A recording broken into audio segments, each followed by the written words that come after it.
네, 페드워치 시작하겠습니다. 먼저 그럼 지난주 페드워치로 나타난 기준금리 기대치 변화를 살펴보겠습니다. 네, 이번 달 기준금리를 25bp 인상할 확률은 70%대 중반으로 일주일 전과 비슷했고, 그리고 기준금리를 50bp 인상할 확률은 20%대 중반으로 지난주보다 소폭 내렸습니다.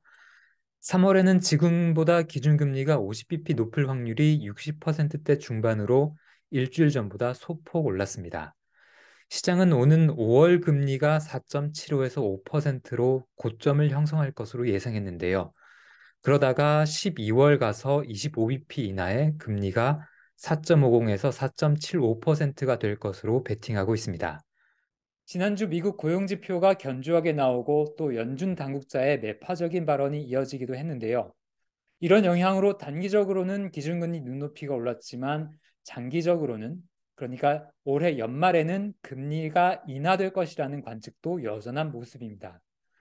연준이 올해 금리 인하는 없을 것이라고 단언하는 것과는 시장이 계속해서 반대로 가고 있는 셈인데요. 당분간 시장의 금리 눈높이는 계속 요동칠 것 같습니다. 확실한 것은 연준에 대한 믿음이 상당 부분 훼손되어 있다라는 점입니다. 자, 오늘은 연준 못지않게 최근 존재감을 발휘하고 있는 중앙은행이죠. 일본은행에 대해 이야기를 해드릴까 하는데요. 일본은행이 지난 연말 12월 20일이었죠. 10년물 국채금리 허용 범위를 확대하자 글로벌 금융시장이 충격을 받았습니다.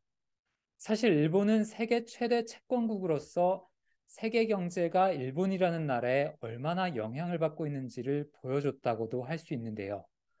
만일 앞으로 일본은행이 급격한 정책 전환에 들어간다면 글로벌 채권 금리가 동시다발적으로 급등할 가능성도 있습니다.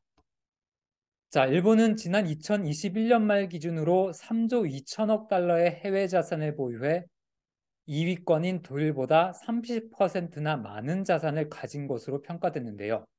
특히 지난해 10월 기준으로 일본은 1조 달러 이상의 미국 국채를 보유한 국가이기도 합니다. 동시에 일본계 은행들은 해외에서 약 4조 8천억 달러의 채권을 가지고 있는 세계 최대 대출 기관인데요.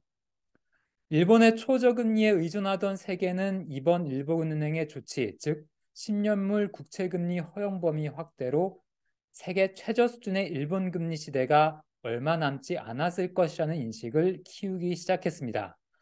자, 이에 대해서 뉴욕타임스가 기사를 냈는데요. 한번 살펴보면 이렇게 평가를 합니다. 이번 BOJ 조치는 잠재적으로 세계 경제가 둔화하는 상황에서 이미 긴축된 세계 신용시장을 더욱 압박하는 요인이다라고 평가를 했는데요. 일본은행은 이번 조치가 통화정책의 근본적인 변화를 시사하지는 않는다고 강조하지만 시장은 적어도 지금까지는 이를 확신하지 않고 있는 것 같습니다.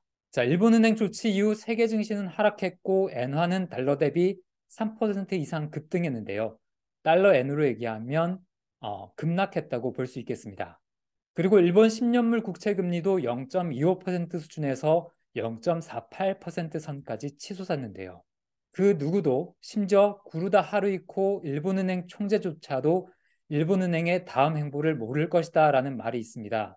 하지만 확실한 것은 일부 시장 참가자들은 중앙은행이 한 가지 조치를 하면 훨씬 많은 것이 계속되는 후속 조치가 이어질 것이다 라고 믿고 있는 점인데요. 스탠다드 앤 푸어스 글로벌의 전수석 이코노미스트인 폴 시어드는 이렇게 말을 했습니다.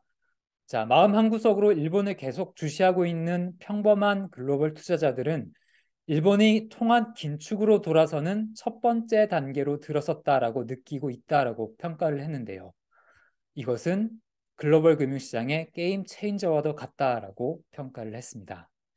사실 전통적인 통화 정책을 따르는 중앙은행은 단기 금리를 통제하는 데 집중하고 장기 금리는 시장이 결정하도록 이렇게 놔두는 경향이 있죠. 하지만 일본은 지난 2016년이었죠. 수익률 곡선 통제라는 매우 이례적인 조치를 시도하기로 합니다. 그동안 검증되지 않았던 정책을 활용해서 장기 금리를 직접 통제하겠다는 것이었는데요. 이런 상황에서 일본은행이 원했던 좋은 인플레이션이 아닌 팬데믹에 따른 공급 부족이나 우크라이나 분쟁 같은 나쁜 인플레이션 압력이 커지게 됐습니다. 게다가 일본과 다른 나라의 금리 격차가 커지며 엔화 가치가 하락했고 수입 의존도가 높은 일본 경제에 큰 부담을 줬는데요. 뉴욕타임스는 이에 대해서 많은 투자자에게 이번 일본은행의 정책 수정은 훨씬 더 큰 금리 인상을 향한 잠정적인 첫 번째 단계였다라고 풀이를 했습니다. 자, 물론 일본은행의 긴축 전환 시점은 세계 경제의 성장세나 일본은행이 임금 상승과 인플레이션 목표 달성에 성공했다고 인식하는 여부 등에 달려 있다고 할 수 있겠는데요. 그런데도 외교협회 연구원인 브래드 세서는 이렇게 전망을 합니다.